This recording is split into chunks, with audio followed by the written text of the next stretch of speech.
ఏంటి మళ్ళీ జాబ్ రావాలి, బాబు కావాలని చెప్పేసి మళ్ళీ ఫేక్ ఎన్నికల హామీలకి తెరలేపారనుకోవాలా? ఏం చేస్తున్నారు మీరు? మీరున్నప్పుడు ఇచ్చిన ఉద్యోగాలెన్ని, సంస్థలెన్ని, అసలు గ్రాఫిక్స్ కాదు ప్రాక్టికల్‌గా ఉండాలి కదా! ఏది చేసినా, ఏది చెప్పినా. అంతేకాదు ఆంధ్ర జోకర్ లోకేష్ దొడ్డిదారినొచ్చి మరి ఐటీ మినిస్టర్‌గా వచ్చాడు కదా! మరి అదెక్కడ న్యాయమండి? అంతేకాదు చివరికి నందమూరి మూలపురుషుడు బాలకృష్ణని బుల్‌బుల్ చేయలేదా? మరి ఎన్టీఆర్‌కి వెన్నుపోటు పొడిచి సీబీఎన్‌కి రంగాన అర్ధరాత్రిని మట్టుపెట్టిన కోడెల శివప్రసాద్ కావచ్చు.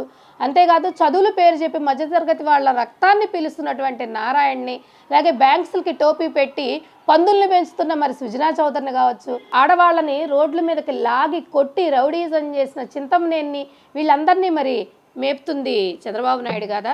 అంతేకాదు ముఖ్యంగా ఊసరవెల్లి రాజకీయాలు చేసి ప్రత్యేక హోదా అంటే స్పెషల్ స్టేటస్ తీసుకురాకుండా చేతులెత్తేసింది టీడీపీ కదా!